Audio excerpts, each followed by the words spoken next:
Dikoyo tanpa aji Rimo mulai pasrah Sepi pamret Tepi aji Assalamualaikum warahmatullahi wabarakatuh. Halo teman-temanku semuanya, apa kabar hari ini? Semoga sehat selalu ya. Perkenalkan, nama saya Asika Nabila Rabifah dari SD Negeri Sudanegara 05 Cilacap Tengah. Hari ini saya akan membawakan sebuah cerita rakyat yang berasal dari Cilacap, Jawa Tengah. Cerita ini berjudul Asal Mula Desa Kesugihan. Cerita ini saya baca dari sebuah buku yang berjudul Cerita Rakyat Jawa Tengah Kabupaten Cilacap yang diterbitkan oleh Balai Bahasa Jawa Tengah tahun 2017 dan diceritakan kembali oleh Suryo Handono. Nah, teman-temanku semuanya, begini kisahnya. Dikisahkan pada zaman dahulu kala, ada sebuah kerajaan yang bernama Kerajaan Keling, yang dipimpin oleh seorang raja bernama Prabu Bawana Keling. Sebagai seorang raja, dia memiliki kekayaan yang sangat berlimpah. Namun, kekayaan yang dimilikinya tidak pernah membuatnya bahagia. Ketidakbahagiaan Prabu Bawana Keling itu disebabkan oleh belum ditemukannya arti hidup dan makna kehidupan yang sesungguhnya. Akhirnya, dia memutuskan untuk meninggalkan semua keberhasilannya yang dimilikinya. Prabu Bawana Keling menyerahkan tahta kerajaannya kepada anaknya dan membagi-bagikan kepada rakyat Kerajaan Keling. Dia memutuskan untuk mengelilingi Pulau Jawa.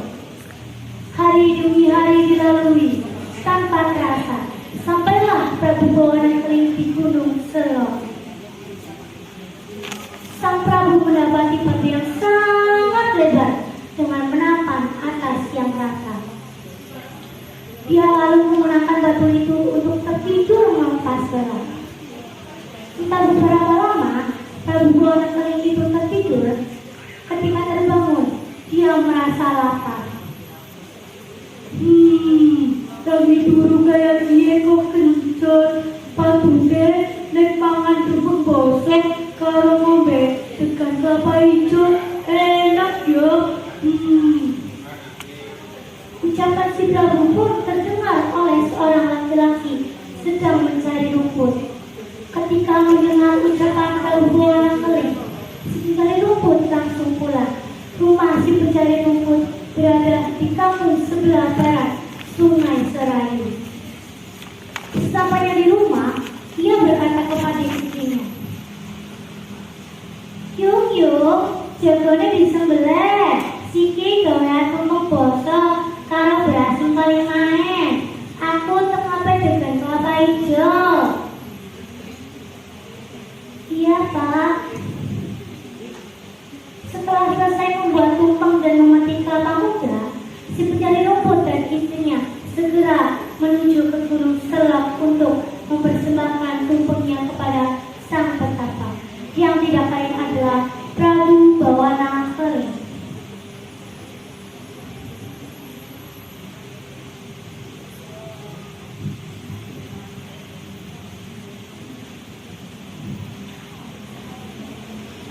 Menerima persembahan itu, Prabu Bawana Keling pun kaget dan bertanya, dari sirane ngerti, nek aku lagi kepengen tuku bosok karo dengan kelapa hijau. Inggih sang petapa nalika sampeyan ngendika kula wonten batin selagi malasa punika.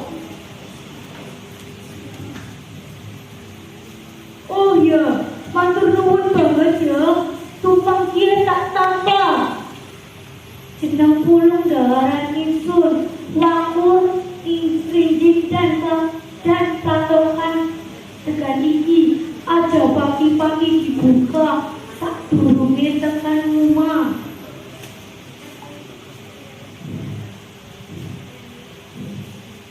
Inggih Sang Sutapa, ngestolaken dawuh.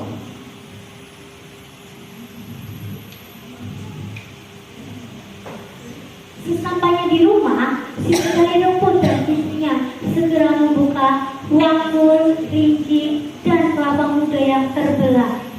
Betapa terkejutnya mereka ketika di dalam wakur, rinci, dan kelapa muda itu terdapat emas dan berlian. Istriku, lihat hal ini, emas dan berlian.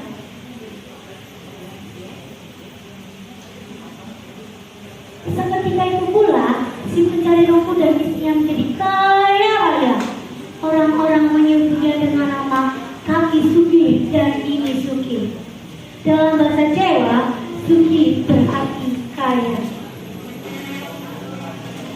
Setelah kejadian itu, setiap ada orang di sekitar Gunung Selok hendak bepergian, Kaki Sugi dan Ini Sugi menyediakan makanan dan tempat singgah untuk mereka.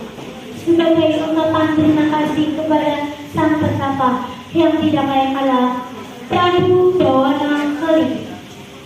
Prabu Bawana Kering kan bersabda bahwa kelak desa yang ditinggali Kaki Sugi dan Ini Sugi akan kedapatan pandito yang tersohor. Dalam hal ini, kiai dan dalang juga termasuk pandito atau seseorang yang mengajarkan akhlak dan budi pekerti. Teman-teman, hikmah yang bisa kita ambil dari kisah yang sudah diceritakan adalah berbagi-bagilah kepada siapa saja dengan harta atau apa saja yang kita punya tanpa mengharapkan imbalan apapun. Sekian cerita dari saya. Terima kasih atas perhatiannya.